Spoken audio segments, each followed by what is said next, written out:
I came back after a week visiting my sister, a small gift bag in my hand, and the same eager feeling in my chest of flopping onto my old familiar armchair. But what greeted me wasn't children's voices or the usual smell of coffee. It was my belongings scattered all over the lawn. Clothes, our wedding photo frame, a few journals with torn covers, the wool blanket I'd knitted myself. On the door, a sheet of paper slapped on with silver tape flapped at the corner, scrawled with, "Sorry, Mom, there's no space. My in-laws are moving in. No warning, no guilty look." My daughter-in-law leaned against the doorway, lips curled, voice flat as ice. "Don't stand there, Mom. The neighbors are watching." And they were Mrs. Patel from across the street quietly pulled her curtain down. My son hung his head, silent like a stranger. I could hear my heart crack inside my skull, but my hand unlocked my phone, calmer than ever. I opened the camera, shot every angle, recorded the note, the scene of my daughter-in-law staring at me like I didn't belong. It would all be evidence. I saved the file with one title: "The Day I Was Thrown Out of My Own Home." They thought they'd pushed me out of their lives, but in that exact moment, I started stepping back into mine. If you're still listening, tell me where you're watching from. Every comment you leave is another mark in this journey. And if this story has touched you, don't forget to hit like so it can reach even further. My name is Dorothy Kane, 69, widowed for over 20 years, living in Charleston, South Carolina. I've been a nurse my whole life, a job that taught me to care for others so much I forgot I needed care too. I used to think old age would mean mornings with birdsong and dinners gathered around the table with grandkids. But that day, right on the doorstep of the house I paid every mortgage payment for, I learned a life can flip in a single afternoon. When I picked up the shattered frame and looked at my late husband's face inside, what I felt wasn't just pain, it was cold. The street wind rattled that paper like it was laughing at me. I looked up at my son, Nathan, the boy I raised, with both hands, the child I sat up all night with when he had pneumonia at 8.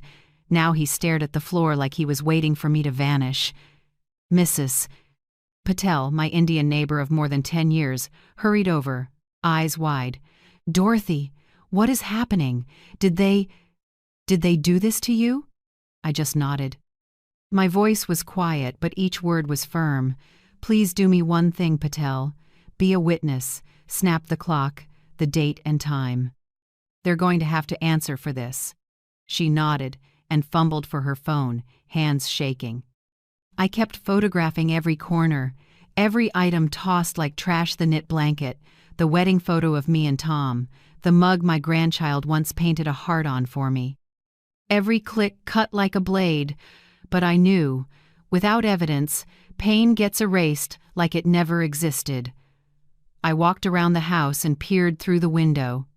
In the living room, Brianna, my daughter-in-law, was directing two men moving furniture. She said something, then laughed. A light laugh that stabbed like a needle. I turned away, tightened my grip on the suitcase handle. Part of me wanted to storm in and confront her, but the other part, the part trained by years of nursing, chose calm. I took out my phone and opened the asset management app the lawyer set up for me when my husband passed. Under real estate, it showed clearly, 218 Maplewood Drive owner, Dorothy Kane. I tapped the little padlock icon and saved copies of all documents: insurance, property tax, title deed. Brianna's voice came from behind me. "You don't have to make a big deal out of this, Mom. We'll send you rent if you need it." I turned, and my look shut her up. "No need, Brianna. This house is mine." I rolled my suitcase to the curb and breathed slowly. Nathan called after me, voice breaking. "Mom, don't overdo it. I'll explain later." I didn't answer. There was nothing left to explain. A small moving truck pulled up. I asked the driver to help pack what was still intact. Mrs. Patel stood beside me, eyes wet. "Dorothy, where will you go now?" "I have a place," I said with a small smile. Somewhere they don't know. 3 years ago, when I saw Brianna tightening her grip on my son, I bought a small apartment downtown. I said it was an investment, but deep down I knew it was a backup door to freedom. Today, it's exactly where I needed to be. On the drive, I stayed oddly calm. The feelings dissolved into silence. At a red light, I glanced in the rearview mirror, saw myself sitting up straight, gray hair, clear eyes, not a tear. I whispered, no yelling, no crying, just action. By the time I reached the apartment, Charleston's sky had turned late afternoon gold. I opened the door. Dust glimmered in the light, but the air felt quiet and safe.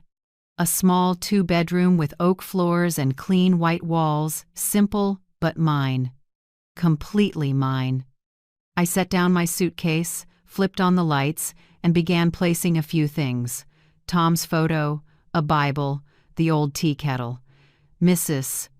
Patel texted, "I saved the photos with date and time. Don't worry, Dorothy." I texted back a thank you emoji. I sat at the table and took the wrinkled note from my pocket, smoothing it flat. The words, "Sorry, Mom," were blurred by rain. I slipped it into a file folder labeled Case 1. Everything was starting to line up like I'd filed patient charts for 40 years. With system, order, and evidence, I opened my laptop and created a new file named Operation Freedom. Inside, I made the plan. Gather evidence, photos, statements, witnesses. Contact my husband's old lawyer, Mr. Avery Grant. Book a real estate agent to assess the house. Review bank accounts and savings. Prepare a legal 30-day notice if needed. Outside the window, the city lit up. Car horns mingled with Charleston's sea breeze drifting in. I sipped tea and felt its warmth spread. In that quiet, I saw this clearly. My silence was no longer weakness, it was strength taking shape. I texted my sister Marisol. "I'm okay. I need a few hours to reset the board." She replied with a heart, as if she knew this battle was one I had to walk through myself. That night I sat by the window, watching the Ashley River catch the soft yellow lights. I opened a fresh notebook and wrote the first line, Day 1, starting over, not from zero, but from self-respect. I checked my phone and saw the photo folder named The Day I Was Thrown Out of My Own Home. I opened each picture. Brianna's eyes, Nathan's bowed head, the door slamming behind me. Then I smiled. No, I won't go back and beg them to open that door. I will strike the gavel of the law, and when it sounds, every one of them will have to listen. Outside, Street Phillips church bells drifted gently. I said quietly to myself, "Dorothy, it's time to live the rest of your life on your own terms." And I knew that tonight in this little apartment, a new woman had just been born from silence. My apartment is on the 8th floor of an old building in downtown Charleston. 2 small bedrooms, light oak floors, a big window looking down on the Rush along King Street.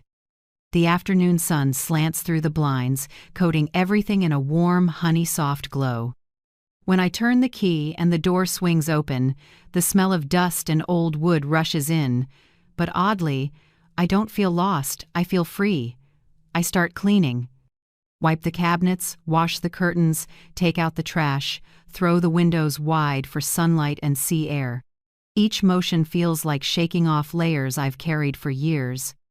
In the bedroom, the small safe is still tucked under the wooden desk, the place I stored documents when I bought this apartment 3 years ago.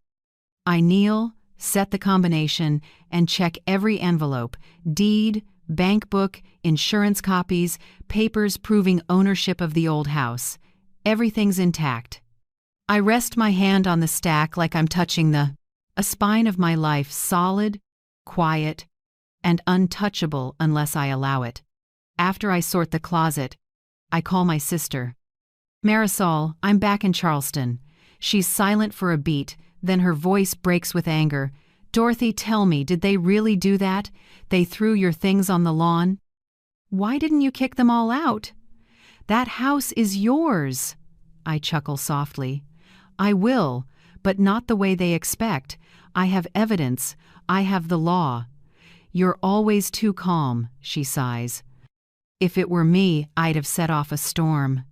I glance around the apartment where sunlight washes the white walls and say gently, no storm needed. In still weather, you can finally see where to go. After we hang up, I sit at the table and check my phone. There's a new message from Mrs. Patel, my old neighbor. She sent a string of photos from her window. A large moving truck parked in front of my house, an older man with gray hair, and a woman in a floral dress, Brianna's parents hauling things inside. The message reads, "They moved their stuff in the day you left. Didn't wait for you. I'm sorry to tell you this." I study the photos, feeling like someone just nailed the past shut with iron spikes. But I don't get angry.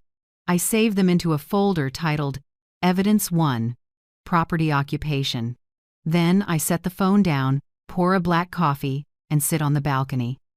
The sunset sky burns orange, so beautiful I suddenly regret all the evenings like this I ignored for years. I open my laptop and log into my bank. The monthly pension still lands on time, plus the small savings I built as a nurse, enough to live comfortably for years. I open another document, financial safety, and go line by line. Health insurance, home insurance, investment yields, property tax. Everything is tidy and clear. I've always been careful, but never have I felt more grateful for it than now. If I hadn't prepared, I'd have nothing today. I pull out pen and paper and write the header, 90-day rebirth plan. Under it, I make neat columns. 1. Safety. Update locks, install cameras, change passwords on all accounts. 2. Legal. Contact lawyer, verify ownership, prep legal notice. 3. Relationship cleanup. Limit contact with Nathan and Brianna, communicate in writing only. 4. Rebuild self. Morning yoga, reread books I love, cook meals I actually like. Looking at the lines, I laugh. Turns out, after all this, I can still make plans for myself, not for anyone else. I open a new notebook, title the first page, Declaration of Dignity. I write slowly, each stroke clear. From today on, I will no longer beg to be loved, respected, or accepted in my own home. I am the owner, the keeper, the one with final say. No one can make me bow my head unless I choose to. When I set the pen down, my chest feels lighter. Maybe for the first time in years, I can hear my own voice clearly. Then I turn on the computer and create a folder. Digital dossier. Dorothy Kane. I save every piece of evidence. Photos, videos, texts, utility bills, property taxes, insurance policies, everything proving that house is mine. I build a spreadsheet, set a unique password, and back it up to an external drive. Each step is cool and precise, like a mental surgery for which I'm my own surgeon.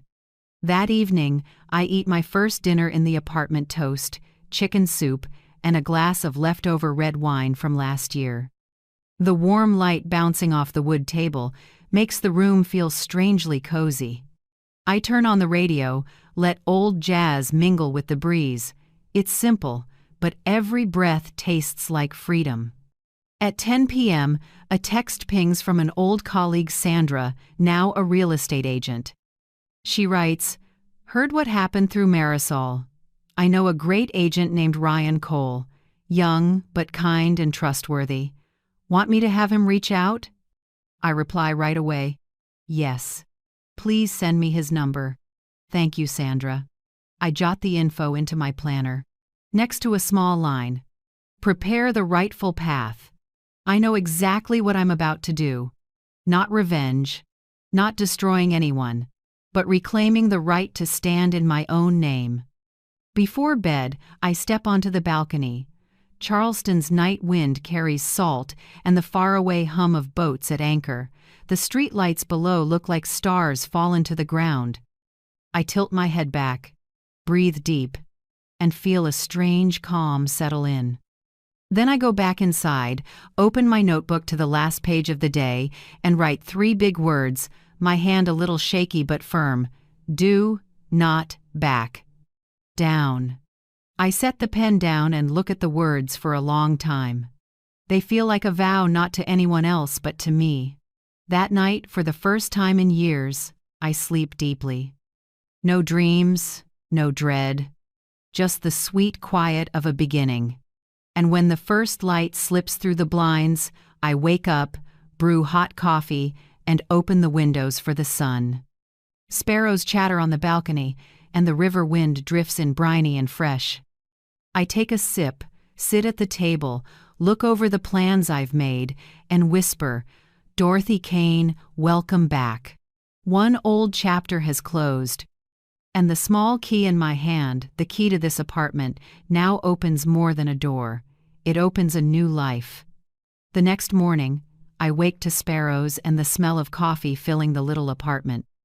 In the quiet, I look out at Charleston's sky brightening and ask myself, what brought me here, to 69, alone in a backup apartment, starting over? I lean back, wrap both hands around the hot cup, and memories unspool like an old film still creased by time. Tom, my husband, died on an autumn afternoon. The stroke hit like a slash. One minute he was talking about repainting the fence, the next he was on the ground in the backyard, still gripping the brush. Nathan, just 20 then, screamed for me. I ran out, knelt beside Tom, and tried to pound his heart back with useless compressions.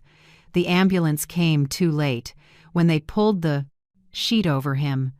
The fall wind carried the smell of damp wood and lavender from the garden, a scent I couldn't stand for years after. From that day on, my world shrank to 2, me and Nathan. I sold Tom's car and kept the house we spent our youth paying off. To get by, I took a part-time job as a public library aide and tutored neighborhood kids in math at night. Life was tight but meaningful. I made breakfast every morning for my son, waited up each night for him to get home from college, listened to stories about his friends and professors. I was terrified the hole his dad left would swallow him, so I tried to fill it with presence and love. Many nights Nathan couldn't sleep, slipping quietly into the kitchen to sit at the table, eyes red. I brewed mint tea and sat across from him, saying nothing, just resting a hand on his shoulder. We sat like that, letting the warmth from the cups speak its own language. On those nights I thought, we'll get through this. As long as we're together, we'll be okay. So I made that my promise to myself, and I lived stronger than ever.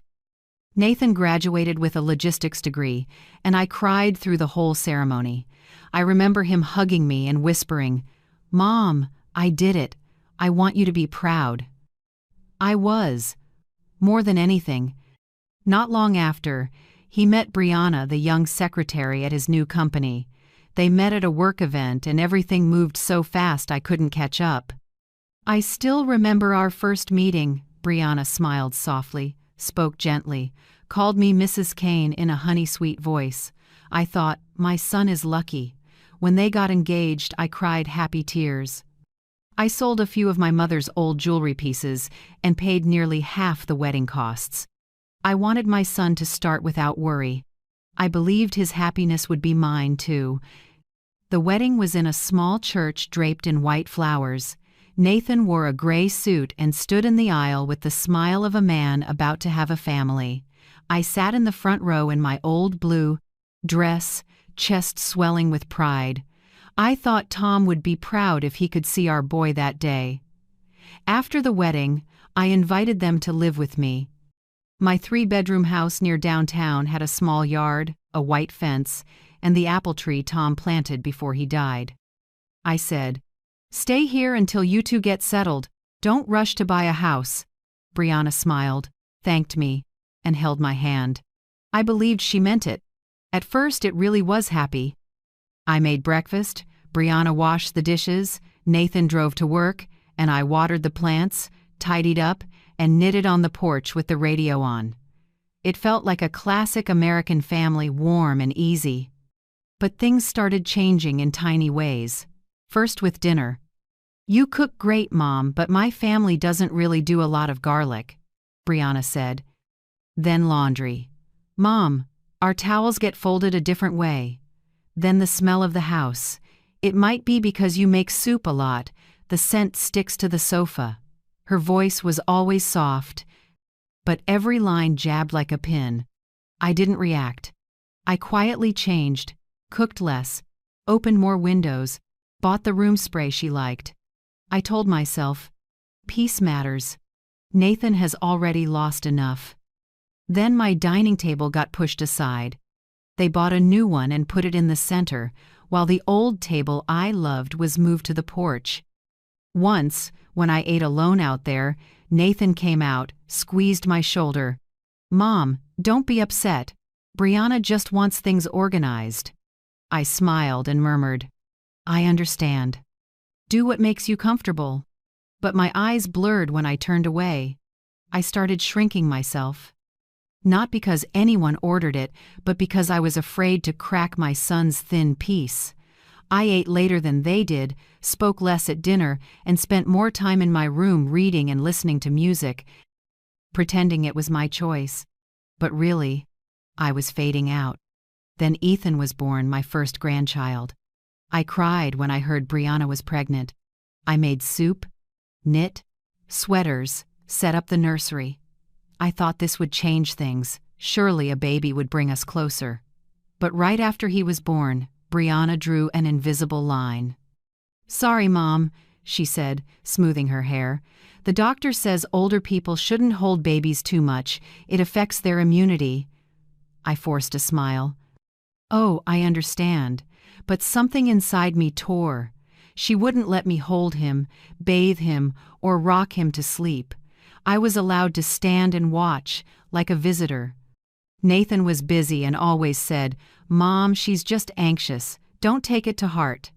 I nodded, but my heart slowed, beat by beat.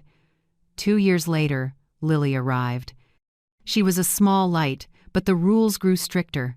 Brianna taped a tight schedule on the fridge: mealtimes, nap times, bath times, no disturbance times. I was pushed further out of orbit. One evening, Lily was fussy. I hurried in and reached to lift her, but Brianna pulled her back. "It's okay, Mom, I've got it." Her eyes on me were glass cold. Nathan stood behind her, saying nothing, scratching his head, avoiding my eyes. I knew then my role in that house was over. I started spending time walking, stopping by the old library, reading, or sitting alone in the park watching other seniors push their grandkids in strollers, my heart aching and a little jealous. Maybe that's why I bought that small apartment, to have a safe place in case one day I truly had no place in my own home. I still remember the first night I slept there, when it was my secret house. I didn't turn on the lights, just opened the window and let the night breeze move the curtains. I didn't know then that choice would become my lifeline later. Sitting in that apartment now, looking back, I see I didn't lose everything in one day. It was taken bit by bit, so politely, so gently, until nothing was left but empty space. I took another sip of coffee, breathed deep, and let the old hurt loosen with my breath. Then I told myself, "That's enough, Dorothy. From today on, no one gets to dim you anymore." I remember clearly the first time Brianna mentioned her parents. It was a spring evening. Nathan had just gotten home from work, and I was setting the table. Brianna spoke casually, like small talk. "My parents are selling their old house in Greenville. They're planning to come down to Charleston and stay a few weeks while they look for a new place. That's okay, right, Mom?" I looked up and saw Nathan ladling soup, not looking at me, just giving a small nod. I answered, "If it's just a few weeks, that's fine. The house is big. 2 more people won't be a problem." Brianna smiled, her voice so sweet I didn't realize that sentence was the seed of a long plan. After that, I didn't hear anything more. Life went on as usual. I cooked, watered the plants, cared for the kids, and Brianna stayed busy with her phone and appointments. Only once did I hear her talking behind a bedroom door. Voice lowered. No. Wait a few more weeks. She's about to leave. I didn't know who she was, but a strange chill ran down my back. A few days later, Marisol called, urging me to visit her in Savannah. Dorothy, I miss you so much. It's been 2 years since we saw each other. Come for a few days, I have something to tell you. I hesitated. Something felt off. But when I saw Nathan and Brianna both encouraging me, Brianna even booked the bus ticket, I told myself I was being paranoid. I left Charleston on Friday morning with a small suitcase, planning to return early in the week. I never imagined that in those 4 days, my entire life would be cleared out of the home I had kept. When Mrs. Patel told me, I learned how smoothly it all happened. Saturday morning, a moving truck pulled up in front of my house. Brianna stood giving orders, and Nathan wasn't there because he was working. The neighbors thought I had moved out because Brianna put it so nicely. She decided to move closer to her sister. We're helping her with her things. Everyone believed it. Some even congratulated them that Mrs. Kane finally gets to rest after so many years. That few weeks staying over turned into a permanent takeover, and I, the real owner, was pushed out of my own home by light words. Hearing it from Mrs. Patel, I didn't fall apart like people might think.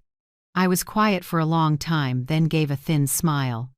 At least they waited until I was gone so they wouldn't have to look me in the eye. That evening, I sat by the apartment window, watching lights spill onto the Ashley River, and for the first time in my life I felt grateful to myself. Grateful to the woman from 3 years ago who bought this apartment. Grateful for the caution I once called paranoid. Without this place, I might have had to stay with someone and be labeled the mother who got thrown out. I brewed mint tea, the scent spreading in the quiet room. The first sip made me remember what Tom used to say when he was alive. You help people too much, Dorothy. Remember, kindness needs to be in black and white. I laughed back then, thinking he was teasing. Now I understand. Kindness without paperwork is just a legal empty space, and someone will fill it with their schemes. I stood and opened the safe. The yellow light hit the gray steel, cold but steady. I took out every document: the house title, property insurance, property tax papers, repair contracts with my name on every line. I laid them neatly on the table, each page stamped clearly. Not one line with Nathan's name. Not one letter with Brianna's. I smoothed a corner and said quietly, "This house is still mine, and it will be handled as mine."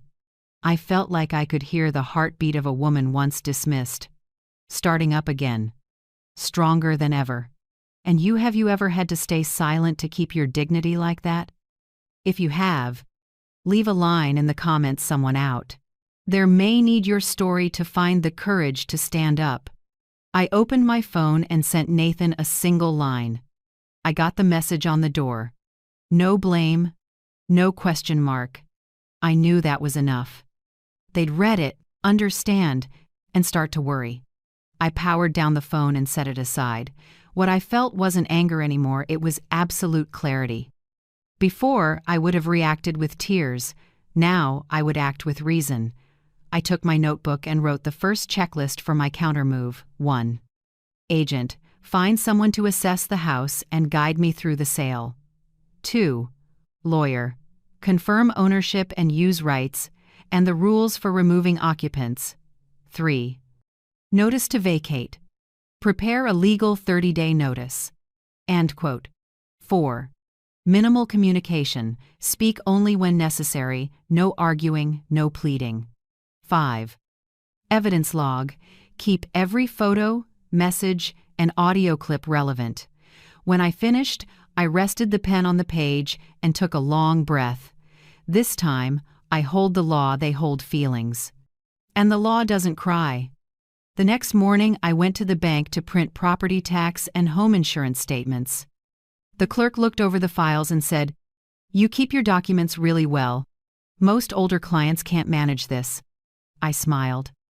I used to be a nurse. We're used to careful records. One small mistake can cost a life.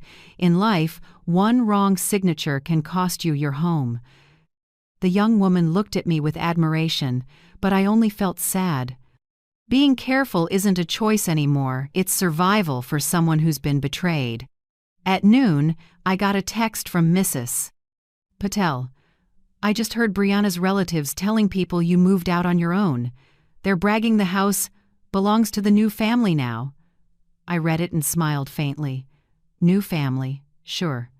They can swap furniture and change the air, but they can't change the paperwork. That afternoon I sat at the table as sunlight slipped through the thin curtain and laid bright stripes on the wood like a gentle hand. I scrolled through old photos on my computer. Tom laughing under the apple tree, little Nathan holding a blue kite, me in an apron standing in a patch of lavender. Each picture was a reminder.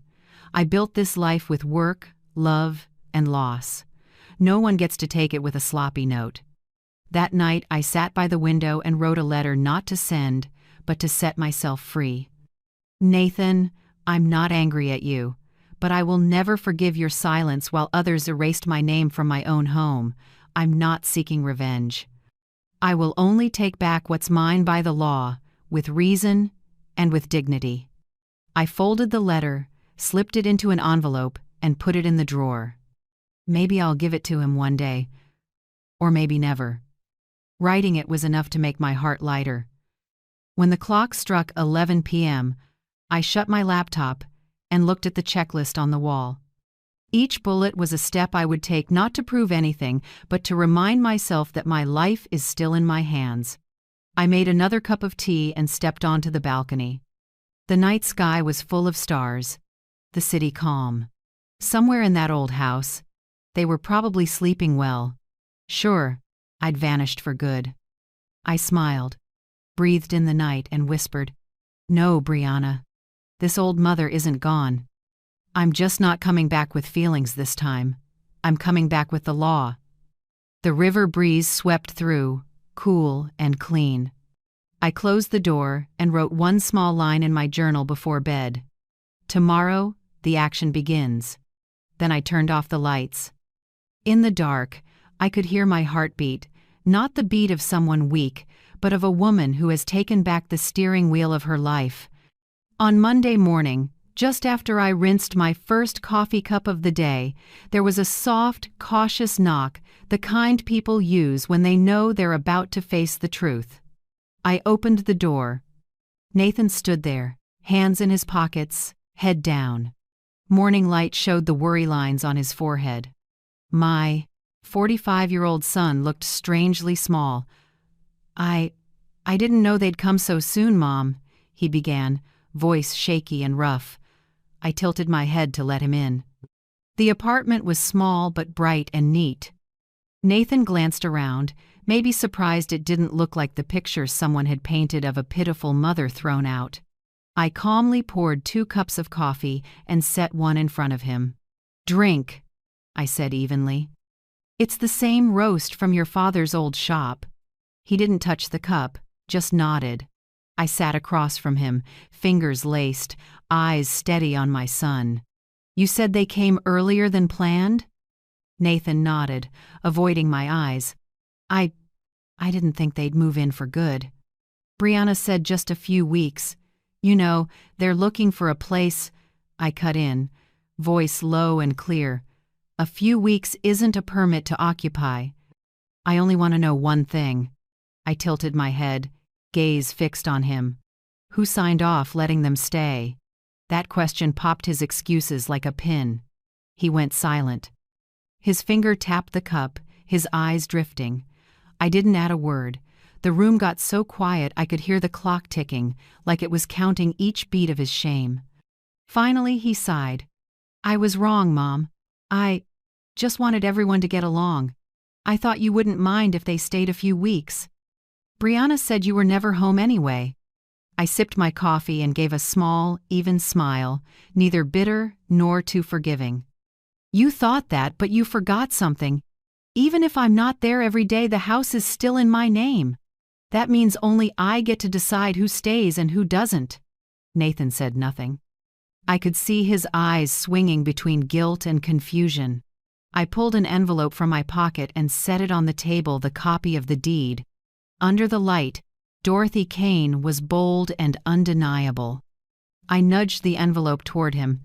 Take a look, so you don't have to hear it secondhand. He glanced at the papers, then looked up. I don't need to see it, Mom, I know. I just stayed quiet. I finished for him. Sometimes silence is a signature, Nathan. I learned that the hard way. He dropped his head. A moment later, he took a wad of cash from his wallet and pushed it toward me. I know I messed up. Take this, Mom. Think of it as rent for now, or I laid my hand on the money, then slid it back. No need, Nathan. I have a pension and savings. I don't need anyone's money. He stared, surprised. Maybe for the first time my son realized I wasn't weak or broke like Brianna had told him. In his eyes I caught a flicker of shame mixed with respect. I spoke slowly. You know, Nathan, people often confuse love with control, care with taking someone's rights. You let someone make you believe I only exist if you allow it. But I raised you, and I kept that roof paid for with modest wages. I don't need permission to live. He looked up, lips trembling, but said nothing. I stood, topped off my coffee, and kept my voice light, like I was commenting on the weather. I never planned to fight over that house, but maybe it's time to draw a line. I've met with a lawyer. And tomorrow the agent will come to assess the property. Nathan froze, the cup tilting and spilling a little. You're going to sell the house? I met his eyes, steady. Not going to. I will. I've lived long enough to know when a place only holds contempt, it's not a home. And I won't let it become a battlefield. He clenched his hands and exhaled. Brianna won't understand, Mom. She'll think you're getting revenge. I shrugged. That's her problem, not mine. I'm doing the right thing. The air felt heavy. I looked at my son, grown man's face, Tom's eyes, now tired and conflicted. I loved him, but I wouldn't soften. I set my hand on the table, voice softer but firm. Listen, Nathan, I'm not angry at you, but from now on, everything needs limits. Even love has rules. I won't let anyone, even you, treat me with pity. Respect doesn't come from kindness. It comes from clear boundaries. That closed it. Nathan bowed his head low. He touched the deed lightly, then nodded, almost whispering, I understand, Mom. I smiled, stood, and took the printed agent packet from the cabinet. I set it on the table and flipped to the last page. Tomorrow at 9 a.m., Ryan Cole, the agent my friend recommended, will be at the house to do the assessment. If you want, you can be there. But I'll open the door as the legal owner. Nathan looked startled. Maybe for the first time, he realized I wasn't bluffing. I wasn't the weak mother in the kitchen corner. I was a woman who knew the law, held the power, and was ready to act. After a few seconds of silence, he pushed himself up. I'll talk to Brianna. Be careful, Mom. If you need anything, call me. I just nodded, making no promises. When the door closed and his footsteps faded, the apartment felt peaceful. I exhaled, not from exhaustion, but from laying down a weight I'd carried for months. I sat back at the table, opened my journal, and wrote today's first line. Respect doesn't come from pity, it comes from clear boundaries. My hand shook a little, but every letter was sharp. I closed the book and looked at the window, taking on evening gold. The last light washed the far roofs in a burnished glow. In it, I saw my own face, calm, clear, and so new I almost didn't recognize myself. I stood, opened the drawer, and took out the house keys, documents, and file folder. I packed everything carefully, checking each item. Every lock's little click felt like a drumbeat, saying, I was ready. Before switching off the light, I paused at the door and looked back at the small room. Inside was the soft smell of coffee, a half-empty cup, and the gentle quiet I had claimed for myself. I said softly, like a promise to me, tomorrow Dorothy Kane will open that door not as a mother thrown out, but as an owner claiming justice. Then I turned off the light. Outside, Charleston's night fell easy, and inside me, a new dawn began. The next morning, Charleston's sky was unusually clear. I got up early, brewed coffee, smoothed my hair in the mirror, and tucked the files into a brown leather bag. I didn't feel like a mother facing family. I felt like a woman about to close a major deal. At exactly 9 a.m., my phone buzzed Ryan Cole's number. Good morning, Mrs. Kane. I'm at the corner of Magnolia. I'm 5 minutes early. Is this a good time to meet at the gate? I smiled. I'm ready. See you at the door. I drove to the house that used to be my home. The street was quiet, maples starting to turn color, but I felt like I was stepping onto an old stage where the play was about to end. When I parked, Ryan, a tall man around 40 in a neat suit, walked over and shook my hand. His voice was low and clear. You're the owner, correct? I'm Dorothy Kane, I said, pulling out my keys. The legal owner of this house.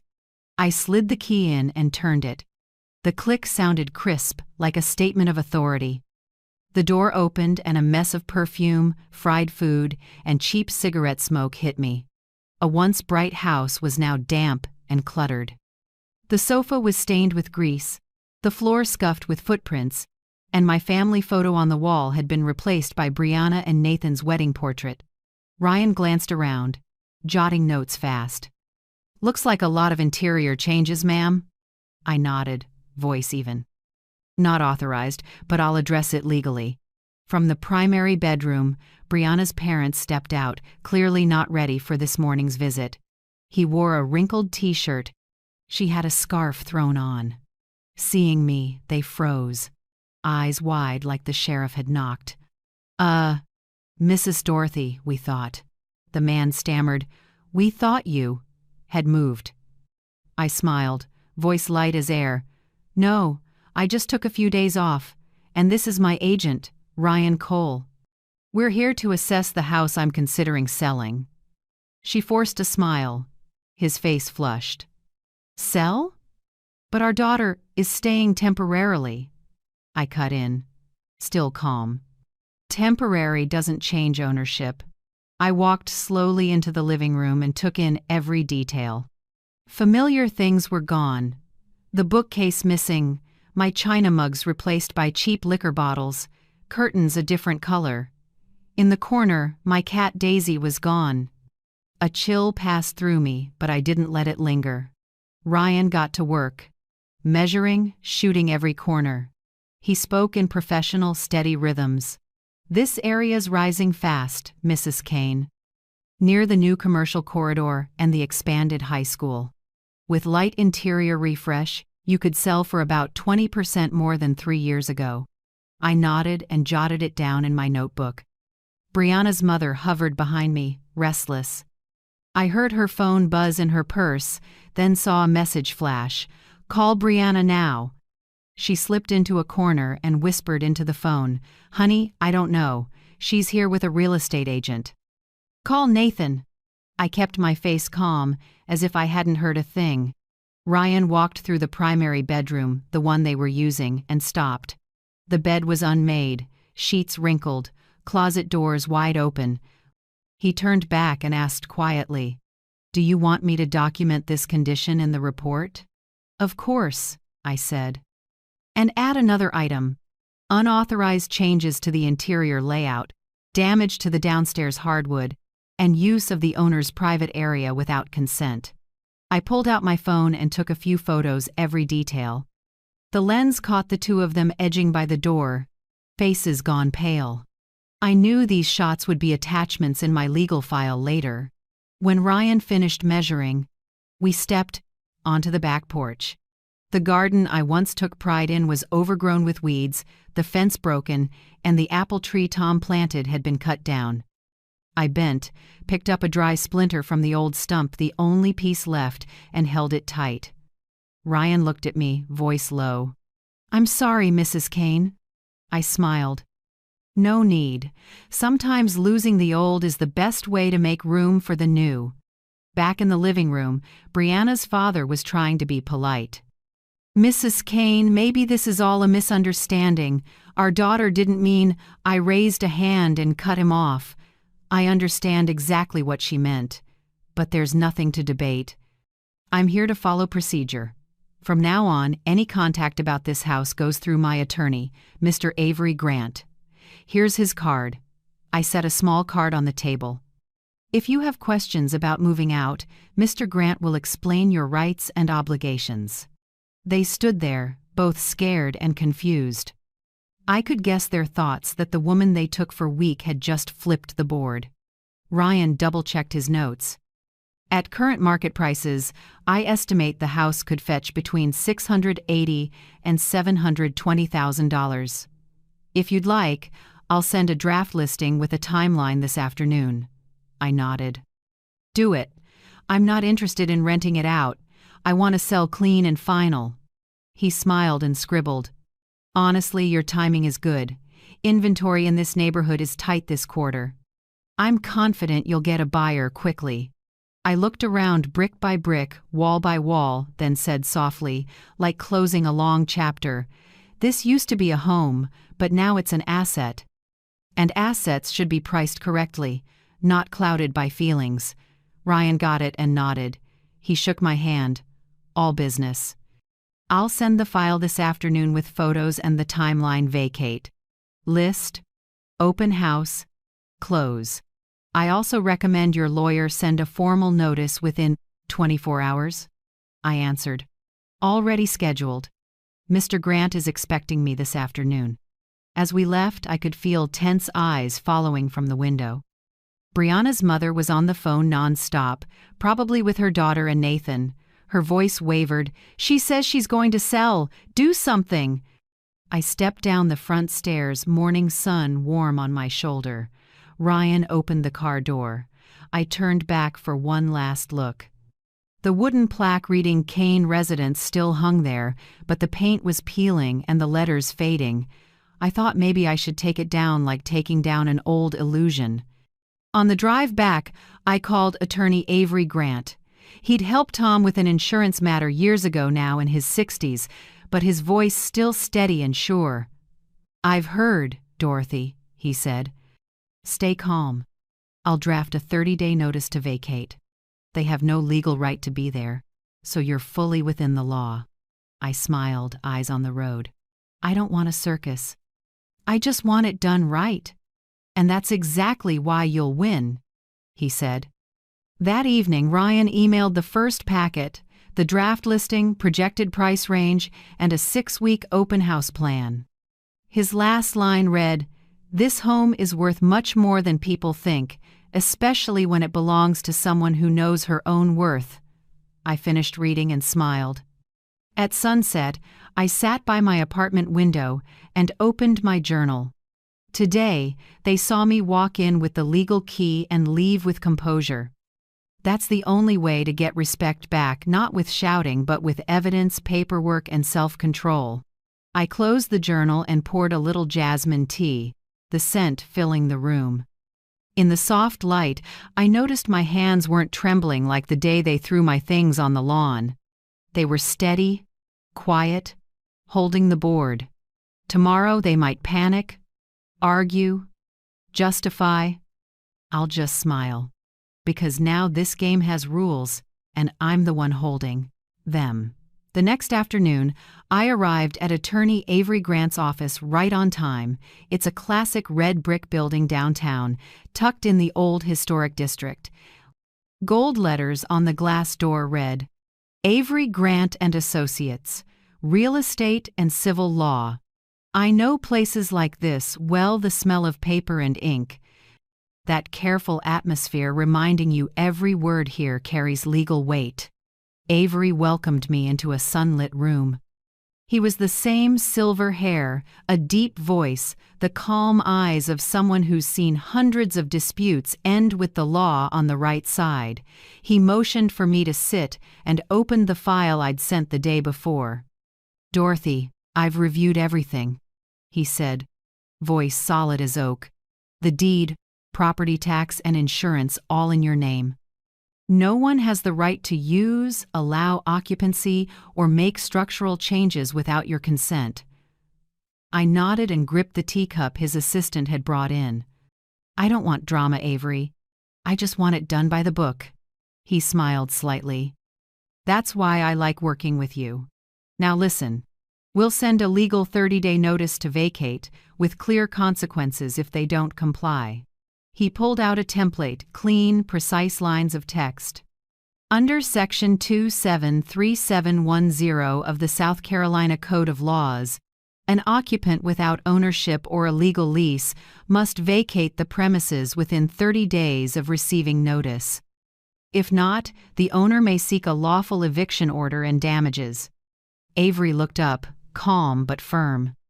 "We don't need to raise our voices. We'll let the law speak." I looked at the paper and felt relief mixed with resolve. Those black and white lines, lifeless on their own, felt like a backbone. "Not power, but quiet justice," I signed. My signature wasn't shaky like the letter to Nathan. It was clear and steady, a mark of a new resolve. Avery stamped it and called in his assistant. "Angela, serve it today. Make sure we get a signed receipt. We follow protocol." Then he turned to me, warmer now. "Dorothy, I know this isn't just about a house, but you're doing what's right. When the law is enforced, respect finds its way back." I nodded. Maybe he was right. I didn't need them to love me again, just to learn boundaries. Avery went over the steps, meticulous as a good teacher. During this period, if they harass, damage, or push back, don't engage directly. Just document photos, videos, dates, witnesses. I'll take it from there. I wrote it all down. Each note felt like a small brick rebuilding a foundation that once shook. By the time I left, late afternoon light stretched across the cobblestones. I felt lighter not because I'd won anything, but because things were finally in their right places. That night, I got Avery's confirmation email. Notice was personally served to the occupants with signed acknowledgement. Effective today, April 14th. Deadline to vacate, May 14th. He added one line just for me. "We've taken the first step, Dorothy. Let time and the law do the rest." I set my phone down and sat quietly. A sea breeze slipped through the window. I made ginger tea, watched the steam curl up, and remembered the years I believed kindness alone could hold a home together. Now I know, kindness needs limits and proof. 2 days later, I started restructuring my life, literally. First task, lock all utilities back under my name. I called the power company. "Hi, I'm the owner of 214 Magnolia. I want to make sure all utility accounts are under my control." The rep checked and said, "Actually, ma'am, someone changed the contact info last month. Would you like to restore it?" I held back a sigh. "Yes, immediately. Please send confirmation by email." I did the same with water, internet, and gas. Each one noted the date I reactivated ownership. No one touches that house now, not even through a bill. That evening, I got a text from a distant in-law, the sister-in-law in Florida, who hadn't checked on me in 5 years. It read, "Dorothy, family is sacred. Don't push this. They just want stability." I smiled, hit save, and didn't reply. I'm done explaining to people who preach when they've never carried the weight. Next day, I kept going like a COO, taking back her company. I called the bank and asked them to review all authorizations tied to my retirement and credit accounts. The rep asked, polite, "Would you like us to verify anyone with current access?" "Yes," I said. "If you see Nathan Kane, remove him." She came back a moment later, voice firm. "Found an old authorization from 2019. It's been removed as requested. Accounts are now under your name only." I thanked her and leaned back, exhaling. I also added a new property risk policy and updated all contact info. I even installed a video doorbell at the apartment and signed up for monitoring. Some might call it defensive. To me, it's just how you sleep well. That night, I sat at the table and wrote my 30-day plan. The bullet points were neat, but each one carried weight. 1. Dignity. Stay quiet. No sparring. Don't diminish myself. 2. Transparency. Everything in writing, with confirmations. 3. No pointless arguments.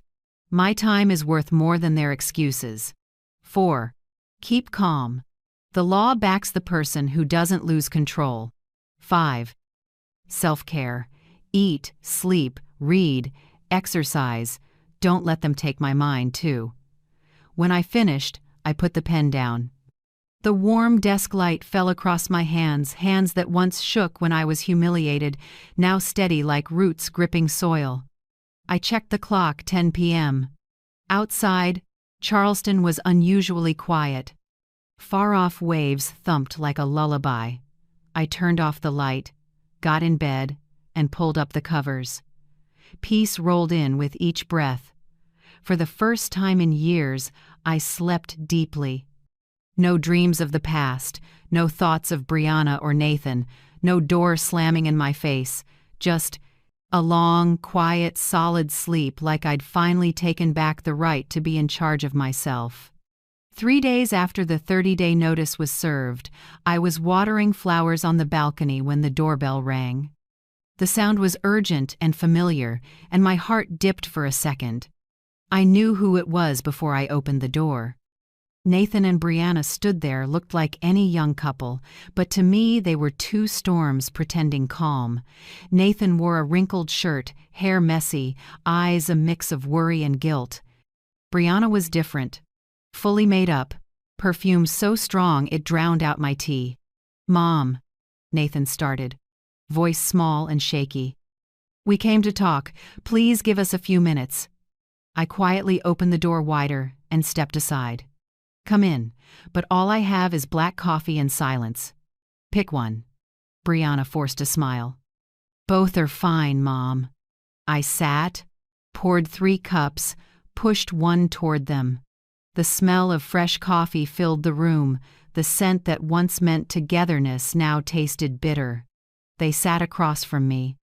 Nathan spoke first, voice tight. "Mom, we went too far. I didn't think it would end up like this. Brianna was just looking out for her parents. I wanted peace." "Mom, the house is yours, but if you'll come back, we'll move into the small room. Let us take care of you." I stayed quiet, looking him in the eye. The way he said "Mom" trembled, but behind it, I heard the old habit of emotional steering. Brianna rested her hand on his arm, bowed her head, and spoke with a hint of tears. "I truly am sorry, Mom. I was wrong. We shouldn't have done that. My parents had nowhere to go. I just wanted to help them. If you come back, I promise no one will touch your room again. I just need a chance to make it right." Her words fell like water, sweet and smooth, but each one carried the same old flavor of manipulation. I said nothing, just listened, and let them pour out the rehearsed apologies. Nathan held his wife's hand. They performed the same scene, tears, sorry, shaky voices. When they finished, I set my cup down and looked at them calmly. "Are you done?" Brianna nodded and dabbed her eyes. "Now it's my turn," I said, voice low and clear. "The 30-day notice stands. I'm not changing my decision." Both froze. Nathan looked up, urgent. "Mom, I'm being honest. I don't want you alone. We just want things back the way they were. I gave a thin smile. Back the way they were means what, Nathan? Me in the house but not allowed on the sofa because it might get dirty? Or standing in the yard while someone else eats dinner in the kitchen I built? Brianna cut in. No, I didn't mean that. We'll pay rent, really. Whatever you want, we'll pay. Think of it like you being an investor. I tilted my head, voice light. No need. I don't need rent, because this isn't about income, Brianna. This is about dignity, and you can't pay for dignity. Brianna pressed her lips together. Nathan's eyes searched the room for a foothold. Mom, what about Ethan and Lily? They miss you. They ask about you all the time. Don't you miss them? I took a breath. That hit the softest spot in me, but instead of weakening, I felt stronger. Of course I miss them, but my love for the kids isn't a hostage to bargain with. Don't turn them into cards in this guilt game. Brianna blinked, surprise iced over into cold. She looked at Nathan and said quietly, but loud enough for me to hear, "See? I told you. She wants revenge." I didn't react. I simply picked up my phone and turned on the voice recorder. Say whatever you need to say. I just want to save it just in case my memory isn't as good as my kindness. The room froze. Nathan stood, voice heavy. You'll regret this. When people hear how you treat your son and grandkids, they won't take your side. I stayed seated and gave a small smile. You're right about one thing, Nathan. I don't need anyone on my side. I just need to be on the right side. They left, the door shutting hard.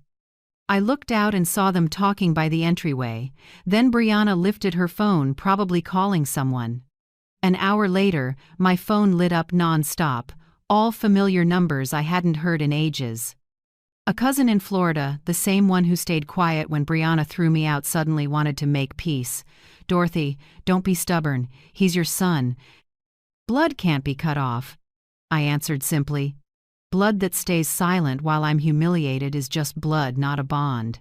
She went quiet, muttered a few empty lines, and hung up. I saved every text, call, threat, and pious advice, each small piece of evidence of manipulation labeled family. That evening I went to Street Helena Church, where there's a Friday group for seniors. I went out of curiosity and left deeply moved. In a small room behind the sanctuary, more than a dozen people sat in a circle. They shared about their lives, their loneliness, and stories that felt personal but turned out eerily similar. A white-haired woman said her son emptied her retirement and left her in a nursing home. A widower said his daughter seized control of his assets and kicked him out.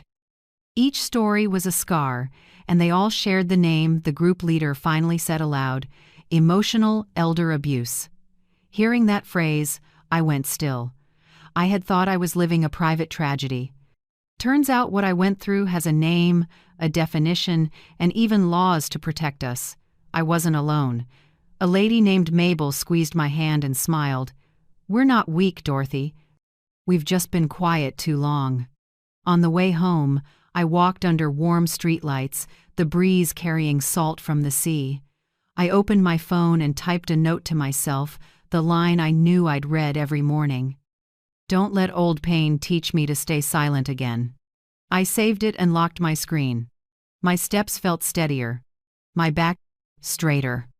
In the dim light, I saw my shadow no longer curling in fear but walking forward, lighter, like someone who finally understands the worth of one word: dignity. That night I went home, made tea, opened the window, and listened to the waves in the distance. I didn't cry, didn't shake, just felt calm, because I knew, for the first time in years, I was living true to myself, owing no one an apology. Only 7 days left before the move-out notice expires. I marked the date in red in my planner, then gently folded the page.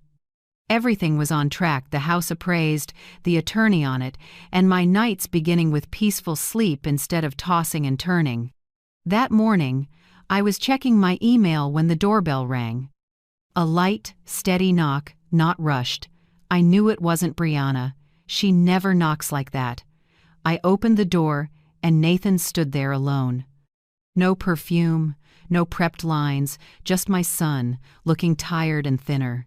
His shirt wasn't ironed, eyes sunken, hair messy like he hadn't slept all night. "Mom," he said softly, not pleading like before. "Can I come in?" I nodded and opened the door. The kitchen still held the scent of morning coffee. Nathan glanced around, a little surprised at how bright and neat my apartment was, everything in order. Nothing like the lonely mother image someone had drawn for him. "I want to talk," he began. "Can we sit?" I motioned to the chair across from me. Sunlight from the window fell across the table, splitting the space between us, one side warm light, the other in shade. The divide felt symbolic. Nathan took a long breath. "Mom, I know you've been firm, and I understand why. But I was thinking, if I kick my in-laws out, could you come back home? I'll fix everything. You'll have your own room. I set down my coffee and gently cut in. "For me? Or for the house, Nathan?" He froze. His eyes flickered, then dropped. The silence was answer. Enough. I exhaled, not angry, just sad for a grown son who still didn't know the line between family and possession. "Nathan," I said, soft but steady, "forgiveness is a choice, but it doesn't mean going back to the old spot. I left that house not out of hate, but because I needed air. If I return just to play the role of the indebted one, then forgiveness means nothing." He looked up, lips moving without words. I went on. "I don't want to rebuild with feelings. I want to rebuild with respect. And respect starts by honoring the 30-day notice. I'm not doing this to get even. I'm doing it so you learn the lesson. It took me a lifetime to understand. Love doesn't mean letting people cross your boundaries." Nathan sat still, fingers laced. I could see him wrestling with love and guilt. So I guided the talk out of the conflict zone. "I'm taking a computer skills class at the community center," I said lightly, like sharing a small update. "The ladies in the senior group taught me online finance, how to set up a security camera, and even a bit about phishing emails. It's actually fun. Oh, and I helped one woman apply for assistance." Nathan stared, a little surprised. "You're really doing okay?" I smiled and nodded. "I'm moving on. And moving right." A long, quiet, stretched. Then he said softly, "I'm sorry, Mom. I let it go too far. I was just afraid. If I lost the house, I'd lose you." I shook my head. "You'll never lose me, Nathan. But I want you to understand, real love doesn't need property to exist. It needs kindness and respect." He nodded, tears slipping down, trying not to cry. I kept my calm rhythm. Part of me wanted to get up and hug him like when he was little, but reason held me back. Because I know new boundaries are the real fence of love. I poured more coffee, my voice gentler. "I'm not going back to that house. But I want you to bring the kids here every weekend. There's a little park and a reading nook. I want them to see adults can disagree and still be decent. They don't need to witness conflict." Nathan nodded, choked up. "I'll bring them." "But Mom, can you give me more time? A week or two? Brianna's looking for a place. It's a mess." I met his eyes. Calm. "No, Nathan. Rules are rules. If you want to teach your kids responsibility, start by keeping your word. 30 days means 30 days. After that, if you need help finding a short-term rental, I'll help." But I can't undo what I signed. He was silent for a long time, then slowly nodded. "I understand." I smiled faintly. And that, son, is the first step toward real adulthood. When Nathan left, I walked him to the door. The morning breeze carried sea salt and church bells. I watched him go, and what I felt wasn't pain or anger, it was a solid peace, like ground after a storm. That afternoon, I met Ryan Cole at his brokerage. He had everything ready for the listing phase. "Mrs. Kane, Ryan said, professional and warm. We're set. Just a light clean, photos, and we go live next week. I'm confident the house will get immediate attention. I reviewed the printout's cleaning plan, open house dates, closing timeline. Everything was orderly and clear, no room left for feelings. Good, I said. I want everything transparent. When it's over, I want to look back without regret. Ryan smiled. The way you're handling this, you won't. Most people don't keep their cool like you do.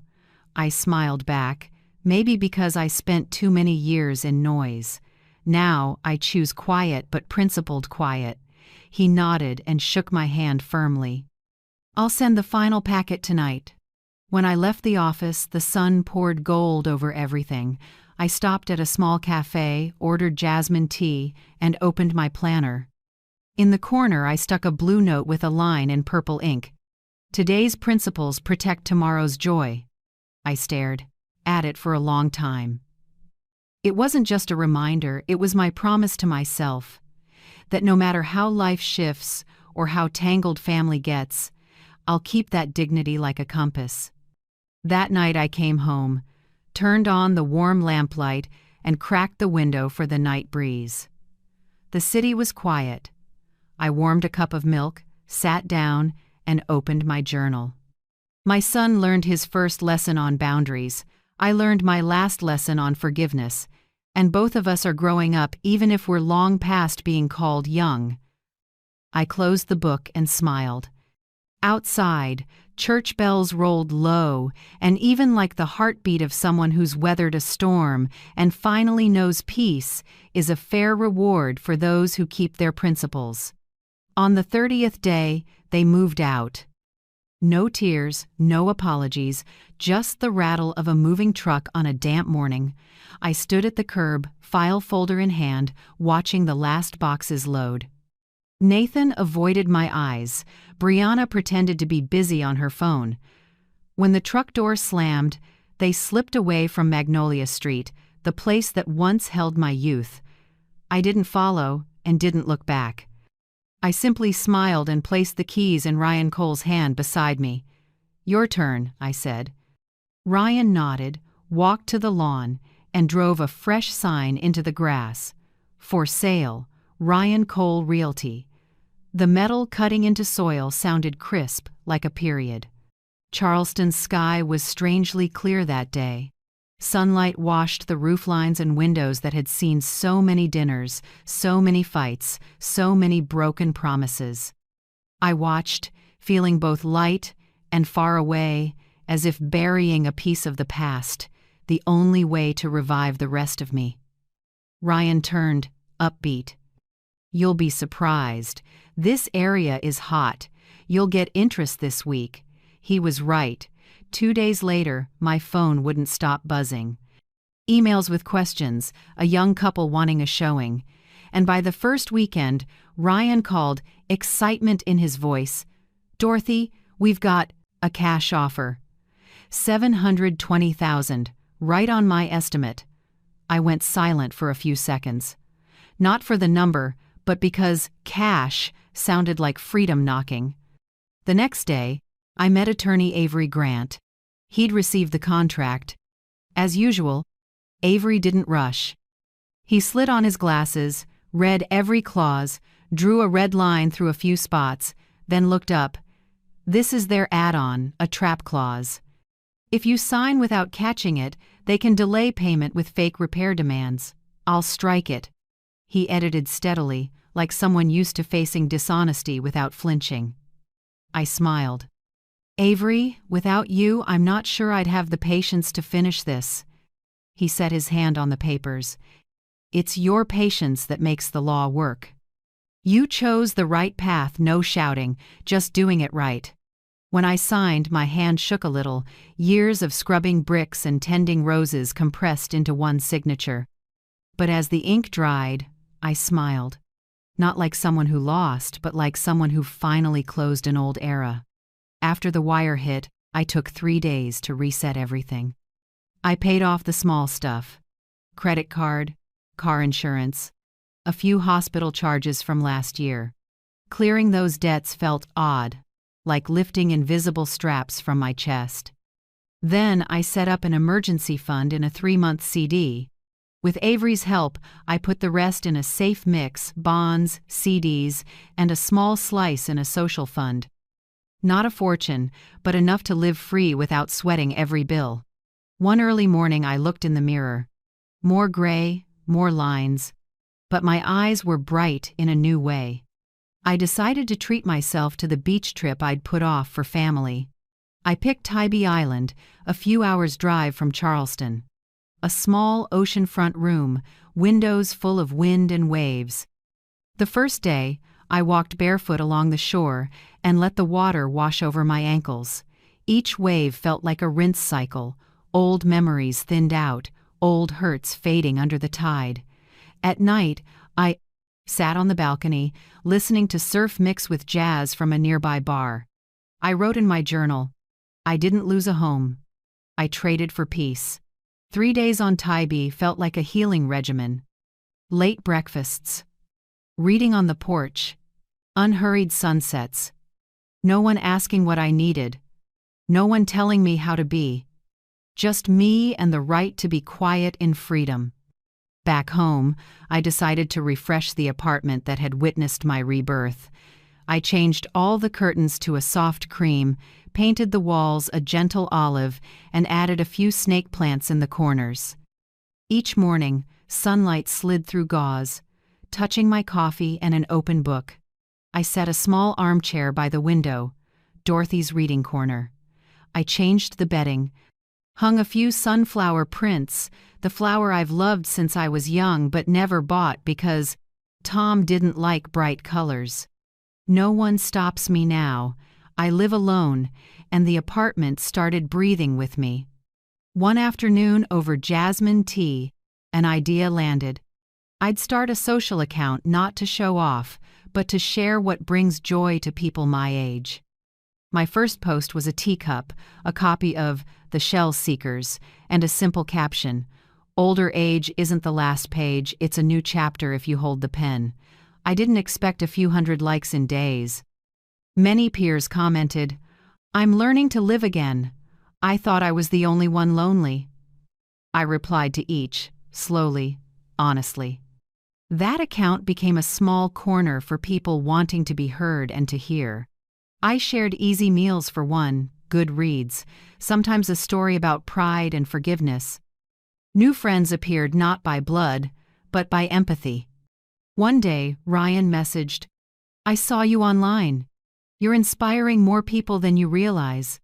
I smiled and wrote back, "I'm just rewriting my life this time in the voice of a free woman." The next month, I signed up to volunteer through church, helping seniors abandoned or scammed out of assets. I visited an 82-year-old named Lucille, living alone after her daughter drained her savings. She squeezed my hand, eyes wet. "You know, you're only truly old when no one listens to you anymore." That line stopped me cold. I held her hand tighter and said, "Then I'll listen, and we won't be silent anymore." Leaving the nursing home, the gray sky felt like a warm hand on my shoulder. I understood, giving is the quickest way to heal. That night, I added another page to my journal.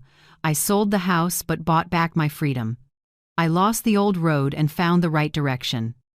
And I learned real happiness begins with the right to say no, closed the book, and turned off the light. The sea breeze slipped through the open window, carrying the gentle salt of freedom, the scent I'd once forgotten, now fully mine in the second life I chose. One June morning, sunlight slipped through the curtains, and a gentle knock sounded at my door. My heart tilted not from fear, but from a sense that an old cycle was closing in a new way. I opened it. Nathan stood there, hands resting on Ethan and Lily's shoulders. "We came to see you," he said, cautious and soft. I looked at the kids. They pressed close to their dad, eyes shy and bright. The last time I'd seen them was before everything fell apart. "Hi, Grandma," Lily whispered, like a breeze. I bent down and hugged them both. It was different this time, not squeezed tight or teary, just warm enough to say, "I'm still here, but I'm a new kind of grandma." Nathan awkwardly glanced around the apartment. Everything neat and bright, jasmine tea in the air, and a touch of fresh paint, a fruit basket on the table, a few books I was reading, green plants thriving in the corner. "It's beautiful, Mom," he said. "This place really suits you." I smiled. "Thank you. Wherever you feel at peace, that's home." The kids darted around and found the cookie tray I'd set out. Ethan yelled, "Grandma, can I have one?" I nodded, pointing at the clock. "Yes, but remember the rule. Clean your plate and wash your hands after." They stared at each other, surprised that new Grandma had rules. When Lily dropped crumbs on the rug, I simply said, "Grab a cloth for me, sweetheart. A clean home makes everyone happy." Ethan bent down without arguing. A moment later, Lily mumbled, "Grandma, you're different." I smiled, easy as breath. Different is good, isn't it? Grown-ups have to learn to live true to themselves. They nodded and went back to their puzzle. I watched them. My heart warm, but unlike before, this love wasn't tangled with fear of being used or dismissed. It had boundaries, order, and clarity. Nathan sat quietly, then said, "Mom, I don't know what to say. It feels strange seeing you this calm." I turned to him, steady. "Strange because you're used to me enduring, right? But sometimes calm doesn't come from forgiving others. It comes from no longer letting them define your value." He lowered his head. "I get it. I'm trying to relearn how to be a dad. I want the kids to have their grandma, no matter what's going on with the adults." I nodded gently. "Start with respect. If you want, you can walk with me, not over me. We all have to relearn love, Nathan. Love without control." His eyes watered. "Brianna isn't coming, Mom. She finds it hard to face you. But I'll bring the kids regularly, if you'll have us." I set my hand on his shoulder and smiled. "Everyone is responsible for their choices. I don't need apologies to be at peace. I just want you to keep your word for the kids." A month later, I hosted a small birthday tea at my apartment. Nothing grand, just a few new friends. Mabel from the group, Stephen who runs the volunteer program at the nursing home, the downstairs neighbor who bakes almond cookies, and of course, Mrs. Patel, the former neighbor who witnessed the morning they threw me out. On the table sat a simple cake with the words, "To life and new chapters." Lily and Ethan helped me place the candles, while Nathan leaned against the doorframe, watching it all with eyes he couldn't keep from shining. "You look different, Mom," he said softly as I walked over. I smiled. "Different or truer?" He answered, voice thick, "Both." Throughout the little party, I didn't have to hide anything. I laughed freely, told stories, and shared a few dishes I'd learned in a cooking class. When I spoke about the project to support abandoned seniors, Mabel burst into tears and squeezed my hand. "Dorothy, you walked through pain and brought light back to us." I just answered quietly, "No, I only brought what I once needed, a steady hand, a little faith." When I blew out the candles, the room filled with applause. Nathan stood still, watching me, maybe for the first time in his life, seeing his mother as herself, not as a shadow at the edge of someone else's story. His eyes held no pity or guilt anymore, but recognition. The following week, the church group invited me to share my journey at our Share and Listen meeting. When I stepped up, the room was so quiet you could hear papers tremble in my hand. I spoke slowly, not like an accuser, but like someone who'd walked through the storm and learned to name each wind. I told them about the morning I was thrown out, the sloppy note, the path to reclaim my right to stand in my own home. I talked about Attorney Avery, about Ryan, about the seniors group at church, and about how I began again from the basics, respecting myself. When I finished, many wiped their eyes. An older woman whispered, "I thought only I was belittled by my children. Now I see I'm not alone." I smiled, warmth spreading through my chest. No speech is needed. Sometimes a story told at the right moment is enough to help someone begin again. I invited Mrs. Patel to speak. She walked up calmly, voice as gentle as ever. "I don't need to say much. I just want to say I was there the day Dorothy was forced out." She didn't cry. She simply smiled and walked through the gate. And today, she's smiling again, but it's the smile of someone who won. The room applauded. I bowed in thanks, tears slipping free, but no longer heavy tears allowed to fall, not from hurt, but from pride. That night, Nathan stayed to help me clean up. When everyone had left, the two of us sat on the balcony, night breeze stirring our hair. "Mom," he said, "I don't know how to thank you. I used to think love meant protecting, handling everything for others. Now I understand love also means knowing when to step back." I squeezed his hand, my voice gentle but firm, and I learned the opposite. Love is not endurance, not bowing just to keep the peace. I'm willing to love, but not at the cost of dignity. Nathan was quiet, but I saw something change in his eyes. Maturity. Maybe it takes a lifetime for a mother and son to understand that love is whole only when both stand upright, not when one is on their knees. I looked out where city lights shimmered on the Ashley River like stars. In my heart, I knew I'd reached the end of the road of pain and stepped into a new stretch of freedom, clear-eyed love, and well-earned peace. 2 years have passed since the day I closed the door on the old house. When time slows, it heals in its own way, not by erasing, but by teaching us to look back with calm. Now my life moves at a steady, full rhythm. Mondays and Thursdays I volunteer at the nursing home where men and women with stories like mine now tell them with a smile. Wednesdays I teach a computer skills class for seniors, showing them how to send emails, save photos, and video call their grandkids without help. On weekends, I meet for coffee with my circle of friends, Mabel, Stephen, and Mrs. Patel, who still loves brewing cinnamon tea and telling stories of the old neighborhood. My small apartment has become a true home. The walls hold photos from my trips, Tybie's endless blue, a lavender field in Tennessee, and the park corner where Ethan once laughed himself silly at a cookie-stealing squirrel. I don't need relics of the past anymore, just small moments I'm living now. Nathan and I stay in touch, measured, healthy, no more strings tied with guilt or pity. Once a month, he brings the kids to visit. Ethan now says thank you after every meal, and Lily loves sitting beside me to look through old photos. They're old enough to understand that Grandma's love isn't bought by silence. Brianna never appears.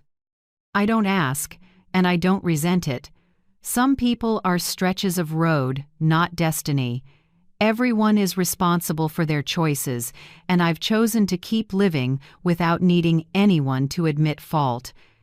One early autumn afternoon, I sat reviewing the financial statement Avery helps me manage. The money from the old house rests safely in conservative funds, some invested, some set aside for emergencies. I have enough to live comfortably, travel each year, buy gifts for the kids, and help a few friends when times are hard. I realized the sale money brings stability, but true happiness comes from the right to choosing where to live, when to be silent or speak up, whom to love or to leave. I wrote a letter to myself, the woman who once stood shaking in front of a house taken from her. Dorothy of yesterday, never let anyone dim the light in your eyes again. Don't give so much that you forget yourself. Remember, kindness only matters when paired with boundaries. That day when your daughter-in-law said, "Don't stand there, the neighbors are watching," you chose to stand still and keep quiet. Now you know, that wasn't weakness, it was the beginning of strength. I folded the letter and placed it in a small wooden box with a photo of me and Marisol by the ocean. A keepsake, a reminder, Never bow to contempt no matter who it comes from. I also started a small fund called Silver Voices Fund to support seniors facing emotional abuse within their families. At first it was just a few $100s I'd saved, then others from the volunteer group added theirs. We help print legal documents, find temporary housing, or simply listen to stories their children won't hear anymore. Each time an older woman grips my hand and says, "Thank you for reminding me I still have a voice," I feel my path has been worth it. One breezy afternoon with wind off the Ashley River, I decided to visit my old street. The house has fresh paint, a new plaque on the door reading, "The Harpers." The front yard still has roses, but they grow wild now, not in my neat rows. I stood at a distance and didn't go in, I didn't need to. No pain rose up. It was like looking at a faded photograph. I smiled and whispered, "Thank you for teaching me how to leave at the right time." I knew clearly, my silence that day wasn't surrender. It was stepping back to gather strength to counter with reason, not tears. Silence was the beginning of victory. And without that morning of being cast out of my own home, I might never have learned that a 68-year-old woman can start over strong, independent, and at peace. That evening when I got home, I opened my laptop and wrote a new post for Silver Voices. Sometimes the strongest thing you can do is choose to leave in silence, not to prove anything, but to protect your worth. If you're living in a home that makes you shrink a little each day, know there is a way out, a voice, and someone who stood where you are. I hit post and watched the screen glow. Dozens of comments poured in. "I'm in Texas, your story is mine." "Watching from Florida, thank you for saying what I haven't dared to say." I read each one, eyes stinging. Maybe my journey was never only prize, mine. I closed the laptop and went to latch the window. Sunset slipped through the curtains, spreading across the floor in warm, honeyed light. I brewed a cup of mint tea, inhaled deeply, and felt the wind move through hair streaked with silver. Outside, the city was still noisy, but inside this little home, peace stayed. I thought, maybe someone listening to this is standing at the start of the same road where pain is fresh but hope is flickering. I hope that by the time they hear this, they know it's never too late to rise, to love yourself again, to choose dignity over fear. Thank you for staying with me to the very last lines. I don't know where you're listening from, a small room, a quiet evening, or on your way home. But if this story made you pause, if your heart twinged because you saw yourself in these words, know you are not alone. Sometimes we have to be silent to guard our dignity, to learn how to stand on our own feet. I've been there. And I believe you can too. If my story touched you, tell me where you're listening from, and what you would do in my place. Leave a comment, your words might be the strength someone needs to find their voice. And if you want to keep walking together, hit like, subscribe, and turn on the bell so we don't lose each other in the noise of the world. Thank you. Truly. Peace often begins the moment we dare to believe we still deserve happiness.